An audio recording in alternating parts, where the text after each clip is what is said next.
सुदर्शन चक्रपाणी जी, Donald Trump का एक tweet आता है जिसमें वो कहते हैं कि 6 घंटे के बाद जो सीज फायर है वो लागू हो जाएगा। इन 6 घंटों के दरमियान ईरान की तरफ से इजराइल पर बैलिस्टिक मिसाइलों से हमला होता है, लेकिन 6 घंटे के बाद ये हमले बंद हो जाते हैं। तो क्या ये मान के चलें कि दोनों मुल्कों के लिए ये विन विन सिचुएशन है? दोनों मुल्क अपने मुल्क में ये कह सकते हैं, अपनी आवाम के बीच ये कह सकते हैं कि देखो हम झुके नहीं, और बातचीत जो की गई है, आखिरी वॉर हमने किया, ये ईरान कहेगा, इजराइल ये कहेगा कि हमारा एकमात्र मकसद था कि उनके परमाणु संयंत्र को खत्म करना, वो हमने कर दिया। सबसे पहले आशीष जी, जय हिंद, नमस्कार, जय भारत। आप बिल्कुल सही कह रहे हैं। ये एक ऐसी स्थिति है जिसमें आपको भी मान के चलना है, ईरान तो लूजर है, उसमें कोई शक नहीं है। विनर इसमें है इजराइल और यूएस। यूएस खास करके सबसे बड़ा विनर है, ये मान लीजिए। यूएस ने अगर अपने आप को दिखा दिया है कि वो नंबर 1 नेशन है, नंबर 1 मिलिट्री पावर है, नंबर 1 हर तरीके से है, और इसने एक तरह से यूनिपोलर वर्ल्ड की तरफ रास्ता अपना फिर से खोलने की कोशिश कर रहा है। क्यों? क्योंकि चीन नीचे गया है काफी हद तक इस एरिया इसमें। अब आप दें ईरान के ऊपर, क्योंकि ईरान के ऊपर खास फोकस है। ईरान की स्थिति क्या है?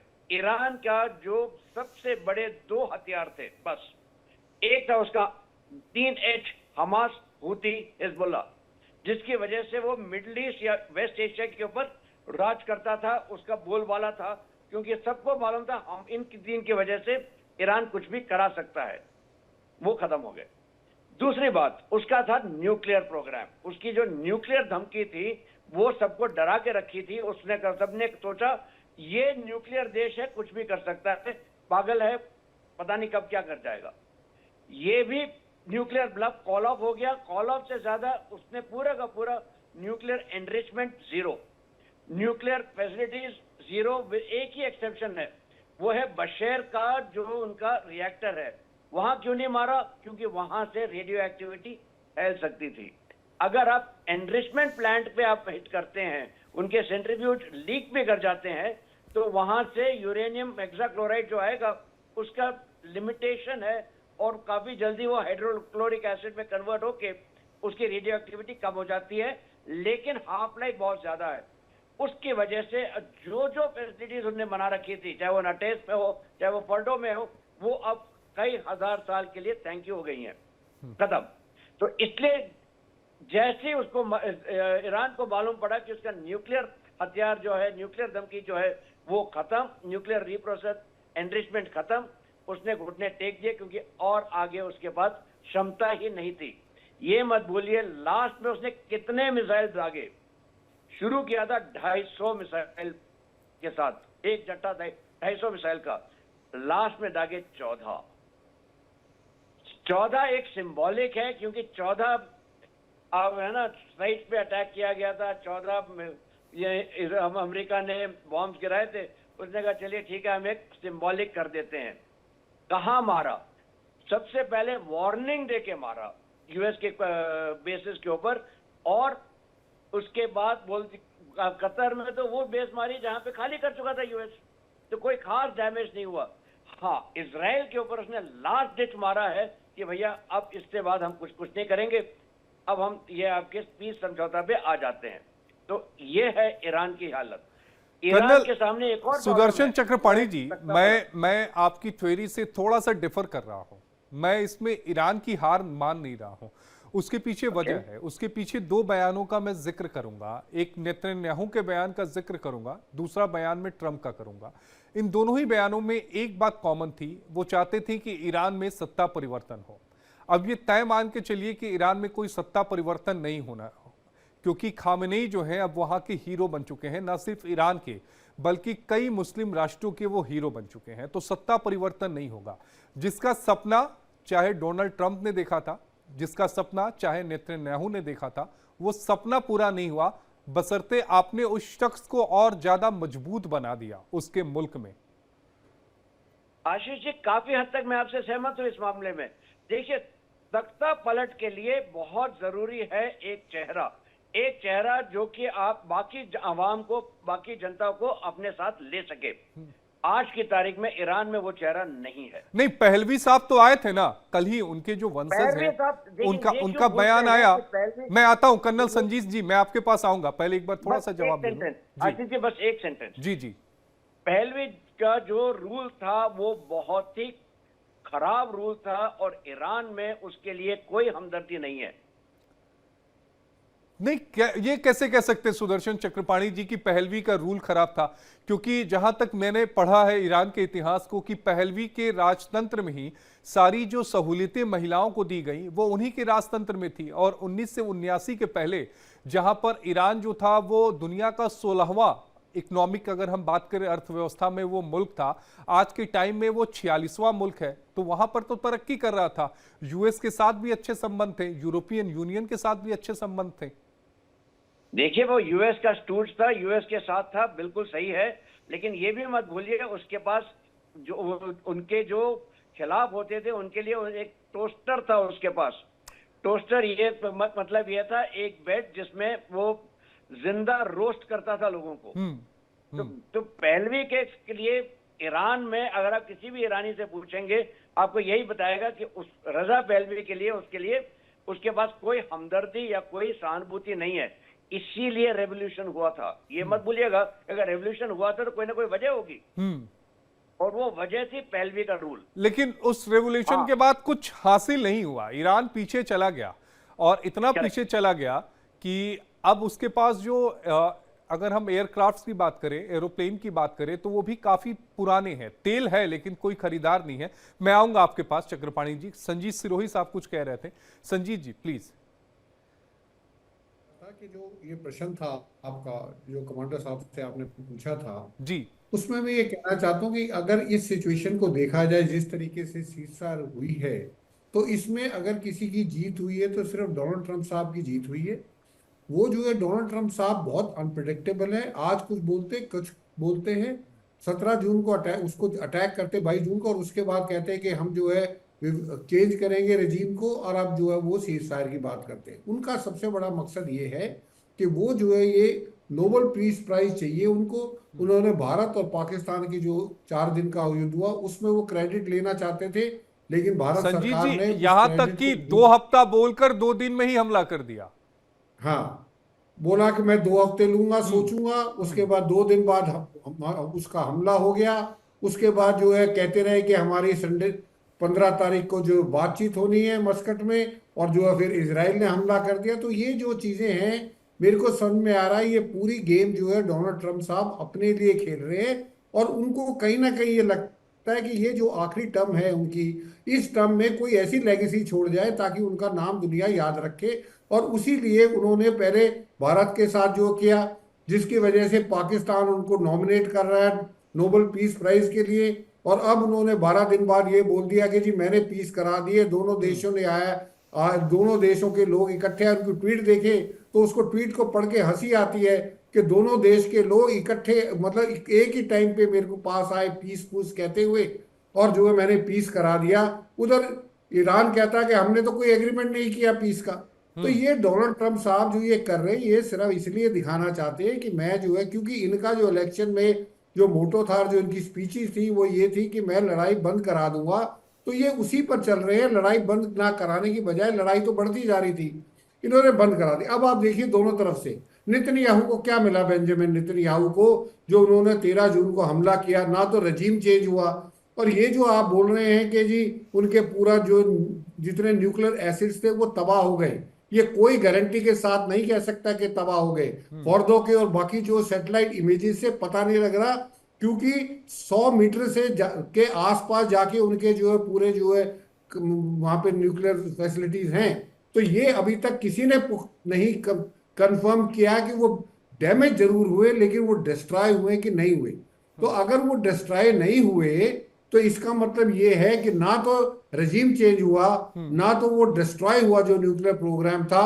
तो इजराइल को मिला क्या इतना नुकसान कराने के बाद? एक सवाल आया रिपोर्ट ईरान संजीव को। जी, मैं पढ़ रहा था संजीव जी कि कतर के जो प्रधानमंत्री हैं मोहम्मद अल थानी, उनकी मध्यस्थता के बाद ये युद्ध रुका है। बताया ये जा रहा है, इंटरनेशनल 2-3 मीडिया की रिपोर्ट्स हैं, मैं नाम नहीं साझा करूंगा, लेकिन उनकी रिपोर्ट्स को मैं पढ़ रहा था।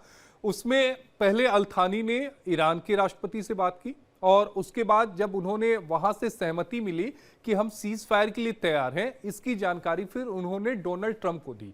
यानी इस पूरे अगर देखा जाए युद्ध में कतर की एक इंपॉर्टेंट भूमिका रही है जिसे वेस्टर्न कंट्रीज नकार रही। बिल्कुल, इसमें कोई दो राय नहीं है कि ये मैं बताता रहा हूँ, डोनाल्ड ट्रंप साहब हर चीज का अपने आप क्रेडिट लेते हैं। और मैं ये कह रहा हूँ, ईरान और इजराइल की लड़ाई है, सीज फायर जो है डोनाल्ड ट्रंप साहब कह रहे हैं कि जी सीज फायर हो गई, ईरान को नहीं पता है सीज फायर हो गई। इजराइल का जो अभी तक इजराइल के किसी भी कोई ऑफिशियल चैनल से कोई रिपोर्ट नहीं आई है, इसके ऊपर कोई कमेंट नहीं किया। बेंजामिन नेतन्याहू ने जब अमेरिका ने अटैक किया था 3 न्यूक्लियर साइट्स के ऊपर, तो फटाफट उन्होंने प्रेस कॉन्फ्रेंस में डोनाल्ड ट्रंप साहब को कॉन्ग्रेचुलेट किया था। लेकिन अब ये सीज फायर के ऊपर अभी तक बेंजामिन नेतन्याहू का कोई बयान नहीं आया। इसका मतलब है कि ये जो सीज फायर किया गया है, इसमें बिना इजराइल से पूछे ये डोनाल्ड ट्रंप साहब ने जो है सीज फायर कराया है। आप जो कह रहे हैं वो रिपोर्ट हो सकती है, कतर के प्राइम मिनिस्टर ने ईरान से बात की और फिर उन्होंने डोनाल्ड ट्रंप से की है, लेकिन इस पूरे मामले में मेरे हिसाब से जो है इजराइल को जो है पूरे डाक में रखा गया है। इसीलिए जो है इजराइल बेंजामिन नेतन्याहू की तरफ से कोई बयान नहीं आया है।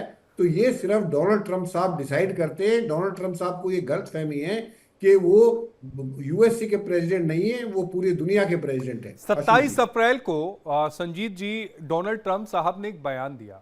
वो बयान ये था कि वो यूक्रेन और रूस के बीच में जल्द सीज फायर होगा। 27 अप्रैल का मुझे ध्यान में है क्योंकि मैंने डिबेट शो किया था उसके ऊपर। डोनाल्ड ट्रंप इससे पहले भी कई तरह के इस तरह के बयान देते रहे हो, चाहे उन्होंने रूस यूक्रेन को लेकर दिया हो, चाहे उन्होंने युगांडा को लेकर दिया हो, ये बयान देते रहे हैं। लेकिन इस बयान का अमली जामा पहनना और दोनों मुल्कों के बीच में सीज फायर होना, जो मैं समझ रहा हूं, जो मैं सोच रहा हूं और जितना मैंने पढ़ा है, आपने खामोनई को हीरो बना दिया। भले आप चाहते हो, नेतन्याहू नहीं चाहते हो, ट्रंप चाहते हो नहीं चाहते हो, खामोनई ना सिर्फ ईरान का बल्कि कई मुस्लिम राष्ट्रों का वो हीरो बन चुका है। आप मान लीजिए इस बात को। बिल्कुल आशीष जी, इसमें कोई दो राय नहीं है। अगर आप देखें विन सिचुएशन है तो वो खमेनी की सिचुएशन है, क्योंकि उन्होंने जो सीज फायर हुआ है वो अब ये कह सकते हैं कि जैसे ही हमने अमेरिका के बेसिस के ऊपर हमला किया, अमेरिकन जो है घुटनों पे आ गए और डोनाल्ड ट्रंप साहब ने सीज फायर मान लिया, सीज फायर हो गई। तो ये इससे दुनिया में ये इंप्रेशन जा रहा है कि डोनाल्ड ट्रंप साहब जो है चिकन आउट हो चुके हैं। मिलिट्री बेसिस के ऊपर अटैक होते वहां पे कितना नुकसान हुआ नहीं हुआ उसका जिक्र उसका नहीं है, लेकिन सवाल इस चीज का है कि ऐसा क्या हुआ कि मिलिट्री बेसिस पे अटैक होते ही जो है अमेरिकन जो है एकदम जो है सीज फायर की बात करने लगे। तो इसमें जो पूरे तीनों, जो आपका पहला प्रश्न था कमांडर साहब से पूछने का कि इसमें जीत किसकी हुई है, और ये सही कहा आपने थोड़ी देर पूर्व कि इसका प्रभाव मुस्लिम देशों पर के कुछ देशों पर अवश्य पड़ेगा जो इनके लीडरशिप को शायद स्वीकारने में हिचकेंगे नहीं। अमेरिका के में जब ईरान ने बॉम्बिंग किया, इसकी पूरी विस्तृत जानकारी तो कर्नल सिरोही या चक्रपाणी जी ही दे पाएंगे कि उसके बेसिस पर कितना डैमेज हुआ। लेकिन ये जरूर है कि उसके बाद ही ट्रंप ये सीज फायर की बात करने लगे और किया है। नहीं आलोक वत्स जी, मैं उस पर आऊंगा, मैं उसका जवाब दूंगा, मैं उस पर फिर रिएक्शन भी ले लूंगा। लेकिन एक बड़ी खबर आ रही है इजराइल से, इस वक्त की बड़ी खबर है, इजराइल ने अपना एयर स्पेस खोल दिया है, सभी उड़ानों के लिए एयर स्पेस को खोल दिया है। यानी युद्ध विराम पूरी तरीके से लागू हो चुका है। यही वजह है कि इजराइल ने अपना एयर स्पेस जो है वो खोल दिया है। यानी अब वहां से जो फ्लाइटें हैं वो उड़ान भर सकती है। तो इस वक्त की बड़ी खबर आपके टीवी स्क्रीन पर, इजराइल ने अपना एयर स्पेस जो है वो खोल दिया है। आलोक वत्स जी, आप अभी जिसकी चर्चा कर रहे थे कि जो कतर पर जो हमला किया अमेरिकी बेस पर, वहां पर कोई था नहीं और इसकी सूचना ईरान की तरफ से पहले ही दे दी गई थी। जो तमाम अंतर्राष्ट्रीय मीडिया रिपोर्ट, जी आप कुछ कह रहे हैं आलोक वत्स जी, पहले प्लीज। नहीं, वहां से तो उसने अपना सारा कुछ समेट लिया था अमेरिका ने पहले ही। हाँ। उस हमले का कोई बहुत ज्यादा डैमेजिंग इफेक्ट नहीं हुआ। लेकिन ईरान भी इस बात को समझ रहा था और चक्रपाणी जी ने एक दिन पूर्व ही इस बात की आशंका व्यक्त की थी कि ईरान के पास अब शायद वो हथियार नहीं है या कम पड़ गए हैं जिससे वो आगे की लड़ाई में जाने के लिए बहुत तरीके से तैयार नहीं है। नहीं नहीं, उसमें इसीलिए कई सारी चीजें हैं। ये अंतर्राष्ट्रीय जो है, आप ये समझिए कि ईरान रूस से मदद मांग रहा था। अंदेशा ये हाँ, भी था कि कहीं उसने रूस मदद ना SOS अपना फॉरेन करे। मिनिस्टर दूसरी चीज भेजा आप वहां। ये भी देखिए कि ईरान पर हमला अमेरिका की तरफ से बम बरसाए गए थे। तो किसी भी मुल्क को निकलने के लिए वॉर से एक सेफ इजी पैसेज दिया जाता है, ताकि आप अपने मुल्क की जनता के बीच में ये क्लेम कर सको कि बॉस जंग हमने जीती है, इजराइल ने नहीं। चक्रपाणी जी, आप मेरी बात से इत्तेफाक रखते होंगे, एक सेफ पैसेज यहां पर ईरान को दिया गया। बिल्कुल सही। इसीलिए तो देखिए ईरान ने कहां हमला किया, कतर में, उस बेस में जहां जिसको अमेरिका ने खाली कर दिया था। वार्निंग देके किया कि भाई हम कर रहे हैं, आप मार दीजिए हमारी मिसाइल्स को। 14 मिसाइल मारी, 13 निकाल दी गई, एक को गिरने दिया क्योंकि वो ऐसी जगह गिर रही थी जहां पे कोई फर्क नहीं पड़ने वाला था। ये था उनका प्लान। ये एक फिक्स्ड मैच था, फिक्स्ड मैच हो गया, सेफ पैसेज मिल गया, फेस सेविंग मिल गई।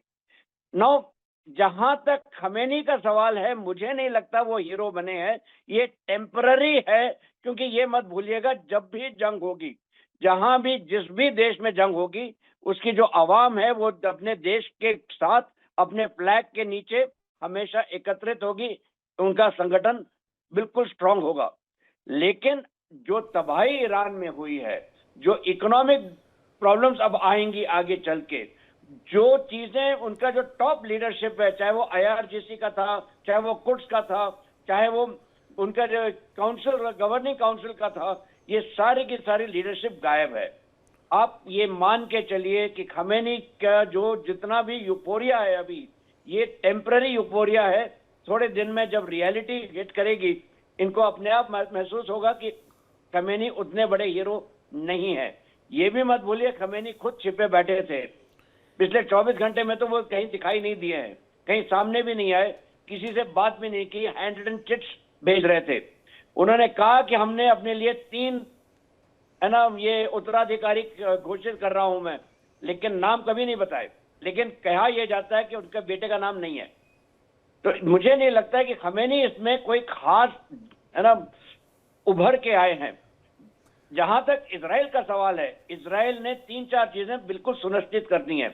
एक, उसने अपने लिए काफी हद तक शांति बहाल कर ली है, क्योंकि उसने हूती, हमास, खास करके हमास और हिजबुल्लाह को नष्ट कर दिया है। उसने ईरान से जो उसका जो डेंजर था, न्यूक्लियर डेंजर था, वो उसने खत्म कर दिया है। ये मैं पूरी तरह सहमत हूं जब कहते हैं कि कोई गारंटी नहीं दे सकता कि सब खत्म है, लेकिन ये मान के चलिए, अगर देखिए एनरिचमेंट कैसे होता है, सेंट्रीफ्यूज से होता है। सेंट्रीफ्यूज बहुत सेंसिटिव चीज है। आपने 100 मीटर नीचे अगर एक तहलका मचाया, वहां पे बॉम्ब, चाहे सेंट्रीफ्यूज पे ना गिरा हो, लेकिन वहां पे धरती हिली, उस धरती के हिलने से सेंट्रीफ्यूज का जो मेन काम होता है, और जिस रफ्तार पे वो घूम रही होती है, उसके बाद वो खत्म हो जाती है सेंट्रीफ्यूज, वो काम करने लायक नहीं होती। अब क्योंकि वो काम करने लायक नहीं है, ठीक है, तो साफ साफ ये है कि आपने रीप्रोसेस एनरिचमेंट खत्म कर दिया है। उसके जितने भी एनरिचमेंट प्लांट थे, 3 जगह थे, तीनों खत्म है। उसके बाद एक प्लांट बचा है जो आपका रिएक्टर है, जहां से प्लूटोनियम निकल सकता है, जिससे आप बॉम्ब बना सकते हैं। लेकिन वो IAEA सेफगार्ड में है, वहां से आप निकालने के लिए उनके लिए बहुत मुश्किल होगी। आपने डिलीवरी सिस्टम खत्म कर दिया है, उसके बाद मिसाइल जो है वो खत्म है। तो नेचुरली जहां तक इजराइल का सवाल है, उसने काफी हद तक कम से कम 5 से 10 साल का समय निकाल ले लिया है। देखिए, ऐसा नहीं है चक्रपाणी जी कि पहली बार जो है वो ईरान के न्यूक्लियर प्लांट पर हमला किया हो इजराइल ने। 2011 से लगातार ये कोशिशें हो रही हैं और डिले किया जा रहा है। इस बात को हमें समझना होगा, लगातार डिले किया जा रहा है। लेकिन यहां पर 2 चीजें जो थे वो चाहते थे नेतन्याहू। पहला कि पूरी तरीके से जो परमाणु कार्यक्रम है, या तो वो रद्द हो जाए या तो संधि पर करार कर लें, वो नहीं हुआ। और दूसरी, सत्ता परिवर्तन नहीं हुआ। देखिए, सत्ता परिवर्तन तो सेकंड बाद में आया है। इनिशियल तो सिर्फ न्यूक्लियर प्रोग्राम के ऊपर था, और न्यूक्लियर प्रोग्राम के ऊपर इजराइल काफी हद तक विक्ट्री घोषित कर सकता है। जो आप कह रहे हैं कि संदेह है, मुझे नहीं लगता कोई संदेह है। जहां तक ईरान का न्यूक्लियर प्रोग्राम जो है वो मोरलेस खत्म है। मुझे बिल्कुल नहीं लगता कि वो उसके पास कुछ बचा है। कुछ भी बचा होता तो अब तक कुछ ना कुछ किया होता और घुटनों पे नहीं आता। लेकिन सुदर्शन चक्रपाणी जी, सोच नहीं बदली है। मैं इसी बात का जवाब संजीत जी आपसे लूंगा कि सोच का जिंदा रहना बहुत जरूरी है। और खामोनेई की जो सोच है, 3 उत्तराधिकारियों के नाम आ रहे हैं सामने में, हालांकि उनका जो बेटा है उसका नाम इसमें नहीं है, लेकिन पिछले 3 सालों से उनके उत्तराधिकारी को ढूंढा जा रहा है। लेकिन मुझे लगता है कि इस जंग के बाद ये सोच और ज्यादा मजबूत हुई होगी संजीत जी, और ईरान की जो आवाम है वो भी सोच के साथ सामने आ जाएगी कि न्यूक्लियर हथियार का मतलब मुल्क की सुरक्षा, और इसका उदाहरण वो नॉर्थ कोरिया के रूप में देखेंगे। बिल्कुल आशीष जी, मैं आपकी बात से पूरा सहमत हूँ। जो आप बोल रहे हो कि इंटेंट और कैपेबिलिटी 2 चीजें हैं जिसके ऊपर हर चीज निर्भर करती है। आप इसको कहीं पे भी किसी भी सिचुएशन में फिट कर सकते हैं। अभी जो कमांडर साहब कह रहे थे, चक्रपाणी साहब, के जी उनका मानना है कि पूरी चीजें खत्म हो गई हैं, कैपेबिलिटी खत्म हो गई, जो कि मैं उस चीज से सहमत नहीं हूं, क्योंकि अभी तक उसके कोई पुख्ता सबूत नहीं है। और ये कहना कि जी अब वो कई 5-10 साल चला गया, जब भी देखें, जब भी ईरान के ऊपर कोई भी हुआ है, कहीं पे भी हमला हुआ है, उसके बाद आप देखेंगे कि दोबारा जब स्टार्ट होता है तो वो और तेजी से स्टार्ट होता है। और ये जो सेंट्रीफ्यूजेस वगैरह है, ये दोबारा, जो पहले भी इनके थे वो पुराने थे, अब इन्होंने और नए बना दिए। तो मेरा ये मानना है कि इतना अगर उनके पास, जो कोई कह रहा है 600 केजी, कोई कह रहा है 400 केजी, जो 60% एनरिच्ड यूरेनियम है, और जो ये खबरें आ रही हैं कि उन्होंने वो यूरेनियम को शिफ्ट कर दिया है और बाकी जो इंपॉर्टेंट कंपोनेंट्स हैं उनको उन्होंने शिफ्ट करके कोई और जगह पे, अनडिस्क्लोज जगह पे ले गए हैं, अगर वो है तो इसका मतलब कैपेबिलिटी अभी भी बची हुई है। और जहां तक सवाल इंटेंट का है, इंटेंट ईरान की और ज्यादा बढ़ेगी, चाहे ईरान ये रेजिम चेंज हो जाए। ईरान के लोगों को पता है कि अगर उनको सरवाइव करना है मिडिल ईस्ट में, तो उनको सरवाइव करने के लिए उन जिस तरीके से इजराइल का एग्जिस्टेंशियल क्राइसिस हो सकता है, इसी तरीके से ईरान का भी एग्जिस्टेंशियल क्राइसिस है। और ईरान को पता है कि अगर मिडिल ईस्ट में उनको अपना एक दर्जा बनाना है, उनको मुस्लिम लीडर्स का, एक मुस्लिम कंट्रीज का एक लीडर बनाना है, तो उनको जो है न्यूक्लियर बॉम्ब उनके पास होना जरूरी है। वो नहीं चाहता कि पाकिस्तान न्यूक्लियर बॉम्ब के साथ लीडर बने, ईरान चाहता है कि मैं लीडर बनूं इसका। तो ये 2 चीजें जो मैंने आपको बताई है, कैपेबिलिटी उनके पास है, आपने नुकसान पहुंचाया है, लेकिन आपने पूरी तरीके से उसको जीरो नहीं किया है, आपने बर्बाद नहीं किया है। नुकसान जरूर पहुंचा। नंबर 1, इंटेंट अब और तेजी से बढ़ेगी, इच्छा और ज्यादा बढ़ेगी, और जब इच्छा और कैपेबिलिटी दोनों मिल जाएंगी तो आने वाले समय में देखें आप कि ये जो है वापस ईरान जो है उसी जगह पे आ जाएगा। ईरान न्यूक्लियर प्रोग्राम अपना नहीं छोड़ेगा। आशीष जी। कर्नल संजीत जी, मैं हालांकि ईरान का समर्थक नहीं हूं, लेकिन ईरान की तरफ से जो लड़ाई लड़ी गई मैं उसकी प्रशंसा करना चाहूंगा।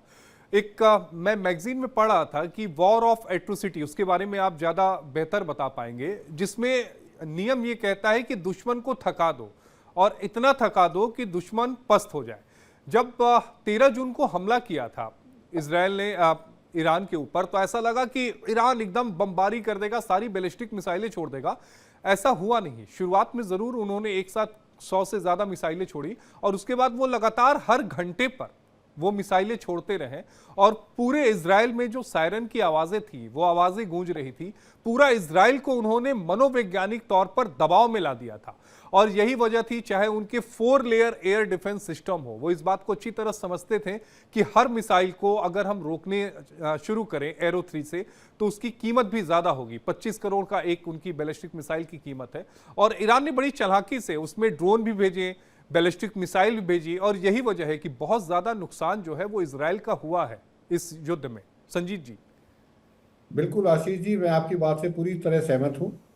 ईरान को जो है, मैं भी ईरान का जो है समर्थक नहीं करता हूँ, मैं ईरान की तरफ नहीं हूँ, ईरान के फेवर में नहीं हूँ। कोई भी देश जो दहशतगर्दी फैलाता है, चाहे वो ईरान हो चाहे पाकिस्तान हो, उसकी कड़ी निंदा होनी चाहिए। लेकिन जिस हिसाब से इजराइल ने 13 जून को जो हमला किया था, मुझे नहीं लगता कि इजराइल को भी ये उम्मीद थी कि इस तरीके से जो इतनी तगड़ी जवाबी कार्रवाई जो है ईरान करेगा। क्योंकि पिछले साल अगर आप 2024 में देखें, जब ईरान ने जो है 300 मिसाइलें करी थी, तो एक भी मिसाइल टारगेट पर नहीं लगी थी, तो लोगों ने बल्कि ईरान का मजाक उड़ाया था। और जब इस हमले के बाद ईरान के जो लीडर्स, खमेनी साहब या उनके प्रेसिडेंट या उनके फॉरेन मिनिस्टर जब बात बोल रहे थे कि हम इसका जवाब देंगे, तो लोगों को यकीन नहीं था कि ईरान इतना तगड़ा जवाब दे पाएगा। लेकिन जिस तरीके से पिछले 12-13 दिन में ईरान ने जो लड़ाई लड़ी है, लोगों का ये मानना था कि आयरन डोम, बाकी जो उनकी पैट्रियट मिसाइल सिस्टम, बाकी जो उनके और एयर डिफेंस सिस्टम है, वो ईरान की मिसाइलों को घुसने ही नहीं देंगे इसराइल में, वो उनको मार गिराएंगे। लेकिन ईरान ने ये साबित कर दिया कि टेक्नोलॉजी कितनी भी हो, अगर आदमी का इरादा पक्का है और सही तरीके से अगर इस्तेमाल किया जाए अपने हथियारों को, तो नुकसान कर सकता। वो ही ईरान ने इजराइल के ऊपर नुकसान किया।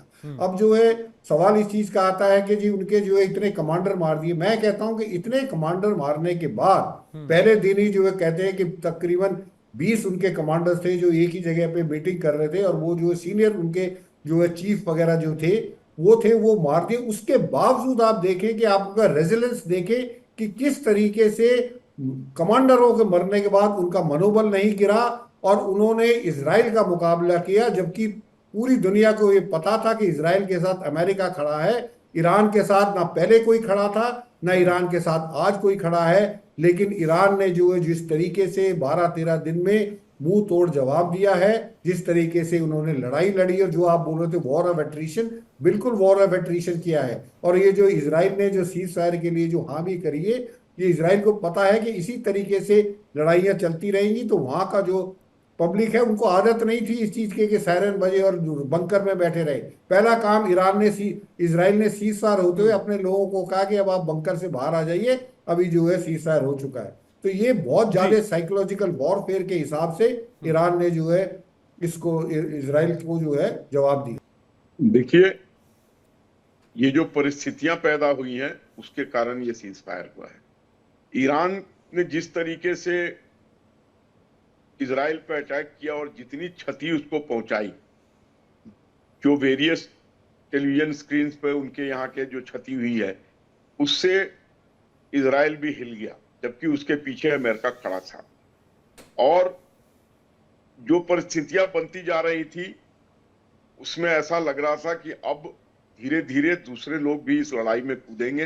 पुतिन ने तो कह दिया था कि हम ईरान के साथ हर तरीके से खड़े हैं, और उन्होंने उनको आर्म्स वगैरह देने की भी सहमति दे दी थी और दे भी रहे थे। तो इस तरीके से जब इन्होंने देखा कि अब ये स्थिति और खराब भयावह होती जाएगी, तो प्रेसिडेंट ट्रंप ने कहा कि चलो इसको अभी सीज फायर में ले जाओ, और तुरंत इजराइल भी एग्री कर गया।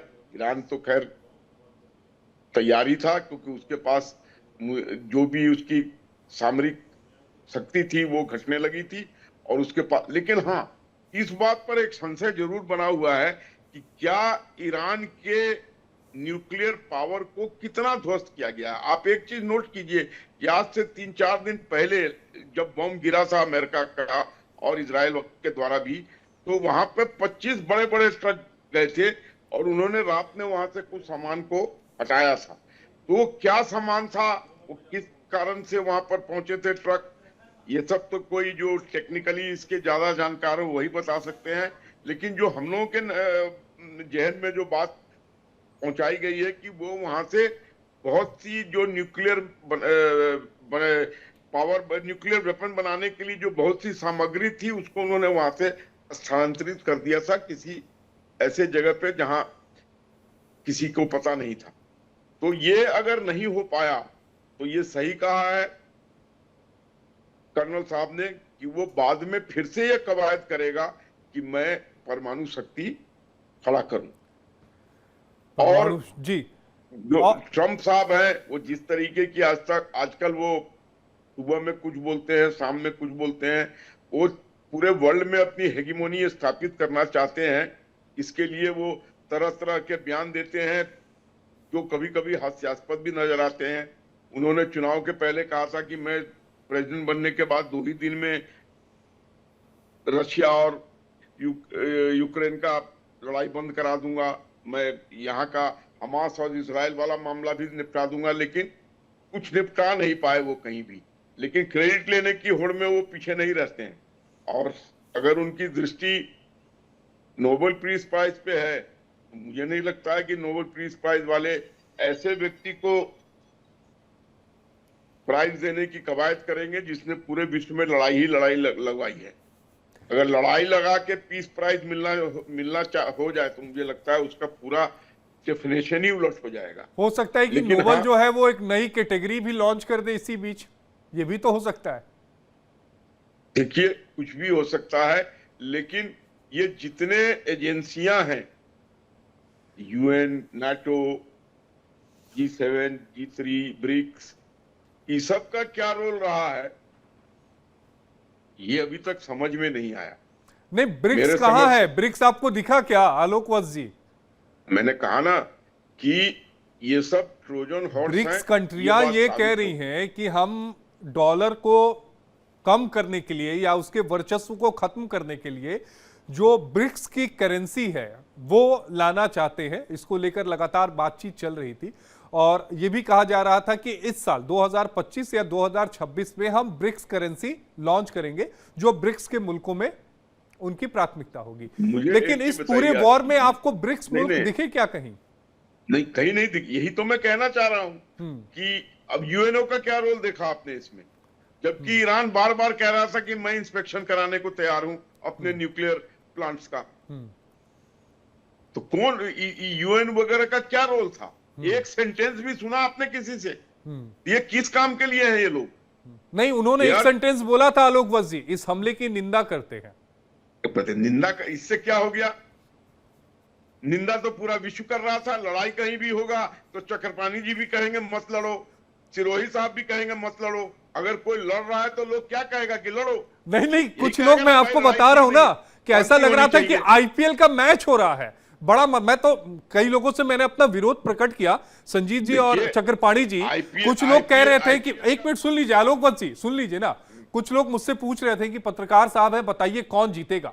मैंने उनसे यही कहा कि भाई ये कोई आईपीएल का मैच नहीं चल रहा है कि ये टीम जीतेगी या वो टीम जीतेगी, आप खुश हो रहे हो। ये दो मुल्कों के बीच में लड़ाई चल रही है और इससे पूरा नुकसान जो है वो मानवता का हो रहा है और वहां की आवाम को हो रहा है। इस बात को हमें समझना होगा। ये कोई मैच नहीं है क्रिकेट का कि एक टीम जीत जाएगी तो हम बहुत खुश हो जाएंगे, झंडा लेकर निकलेंगे। ऐसा नहीं होता आलोक वत्स जी, मेरा मानना है। मेरा व्यक्तिगत तौर पर मैं हमेशा युद्ध के खिलाफ रहा हूं। देखिए आशीष जी, ये कलयुग है। अब कलयुग अपने अंतिम स्तर पर चल रहा है। मैं एक छोटा सा एग्जांपल देता हूं कि दिल्ली में मैंने देखा कि एक स्कूटी से एक मर्सिडीज के टेल लाइट में धक्का लग गया और उससे उतर के एक महिला, मैंने को लगता है लाखों की आभूषण पहने होंगी और जैसा परफ्यूम लगाई हुई थी बहुत दूर तक उसका गंध आ रहा था। और जितनी गांव की औरतें जिस तरीके का लैंग्वेज इस्तेमाल करती हैं पानी के झगड़े में, the choicest abuses she showered on that scooty गाय।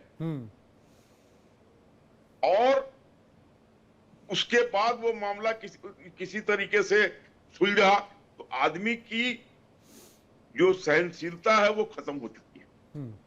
नहीं, वो एग्रेसिवनेस है वो इसलिए ना क्योंकि आदमी खुश रहना छोड़ दिया।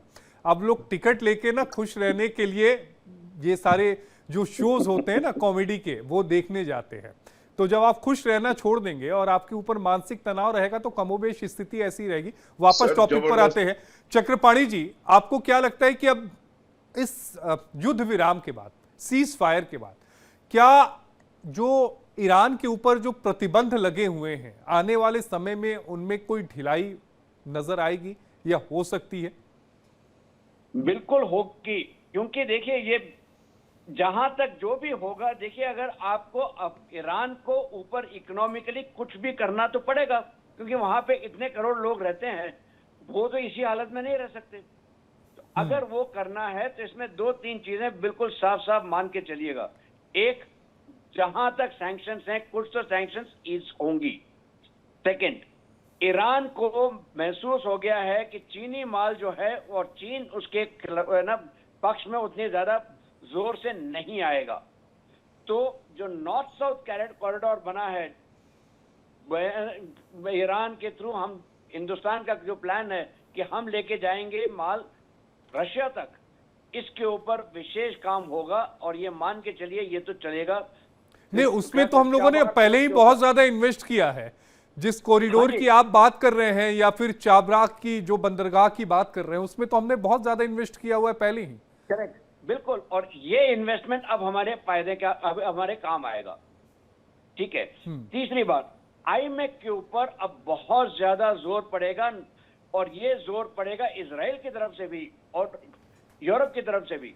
क्यों? क्योंकि मार्केट कहां है, मैन्युफैक्चरिंग कैपेसिटी कहां है हिंदुस्तान में, किसको चाहिए ये मैन्युफैक्चरिंग कैपेसिटी? अगर इकोनॉमिक ग्रोथ होनी है, इजराइल को भी अपने आप को ऊपर करना है। और वहां पे देखिए, पहली बार इजराइल के अंदर तबाही हुई है, ये इससे पहले नहीं हुई है। जिस लेवल पे तबाही हुई है इजराइल की, वो कभी और नहीं थी। इसके लिए उसको चाहिए होंगे ना जस्ट आदमी, बल्कि जो है ना कंपनी जो ये सब चीजें कर पाएंगी। कहाँ है ये सब? हिंदुस्तान में। आईएमएफ के जरिए ये हमें बहुत बड़ा फायदा करेगा। ठीक है। तीसरी बात, जो इजराइल को जितनी भी उसके क्षमताएं हैं मैन्युफैक्चरिंग की, जहां तक उसके मिसाइल्स वगैरह की हैं, टेक्नोलॉजी है, लेकिन मैन्युफैक्चरिंग कैपेबिलिटी कम है, वो चीजें फिर वापस हिंदुस्तान पर ही आएंगी। और हिंदुस्तान इस समय बहुत ही अच्छे पोजीशन में है कि यूरोप ने कहा है कि हम $100 बिलियन इन्वेस्ट करेंगे अपने डिफेंस फैसिलिटीज के ऊपर। अगेन, ना मैन पावर है, ना फैक्ट्रीज हैं, ना मैन्युफैक्चरिंग एबिलिटी है, कैपेसिटी है। वो कैपेसिटी जो क्या बता रहे थे, कैपेसिटी बहुत जरूरी है, वो कैपेसिटी हिंदुस्तान में है, मैन पावर हिंदुस्तान में है, कैपेबिलिटी हिंदुस्तान में है। तो यहाँ पे आएंगी, ये हमारे लिए बहुत फायदे की चीज होगी। हमने जो इन्वेस्टमेंट्स किए हैं, north south corridor, Chabahar port, iMac, ये सारी की चीजें जो है अब हमें दिखाई देंगे कि हमारे जो है फायदा किस तरह से होगा और किस रफ्तार पे होगा। तो ये मान के चलिए कि अगर हम सपने देख रहे हैं भारत का, विकसित भारत 2047 तक, हो सकता है उससे पहले भी हो जाए। बहुत ही अच्छी बात आपने कही। संजीत जी, अब जरा ये बताइएगा कि क्या ये युद्ध विराम जो है, आपको क्या लगता है कि ये लंबा चलेगा या फिर बहुत ज्यादा इसका टेन्योर नहीं आपको नजर आता?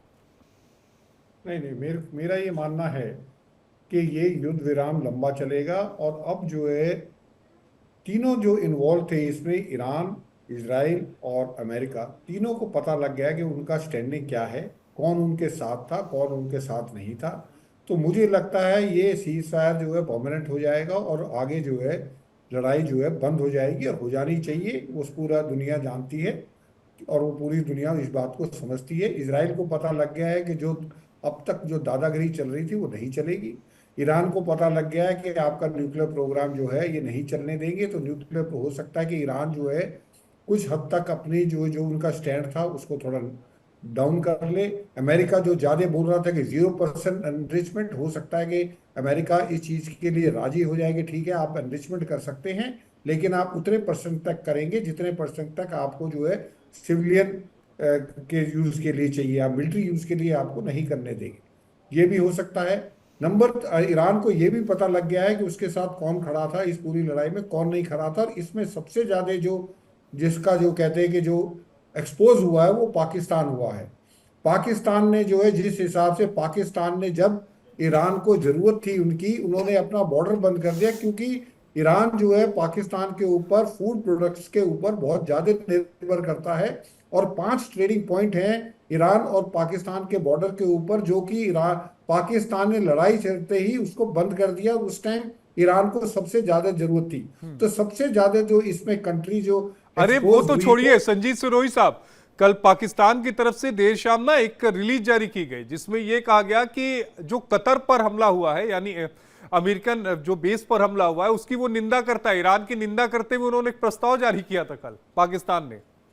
पाकिस्तान को तो देखिए, जिस तरीके से डोनाल्ड ट्रंप अनप्रेडिक्टेबल है, उनकी स्टेटमेंट सुबह के टाइम कुछ है, शाम को विस्की पीने के बाद कुछ है, इसी तरीके से पाकिस्तान की भी जो है उनका कुछ पता नहीं है कहाँ पे वो वासिम मुनीर वहां पे बैठ के लंच करते हैं और फिर वो यूएन में जाके जो है पाकिस्तान के जो है वो ईरान की जो है वो इजराइल को जो है निंदा करते, तो पाकिस्तान का कुछ भरोसा। लेकिन इस पूरे मामले में ईरान को ये पता लग गया है कि पाकिस्तान उसके साथ नहीं है, चाइना उसके साथ नहीं है। चाइना का जो थोड़ा बहुत इन्फ्लुएंस हुआ था ईरान और सऊदी अरेबिया के बीच में बातचीत कराने का, वो भी अब खत्म हो गया मिडिल ईस्ट में। रशिया का भी मुझे थोड़ा लगता है कि रशिया का जो वहां पे स्टेटस था, जो वहां पे रशिया की धाक थी, वो भी कम हो गई है।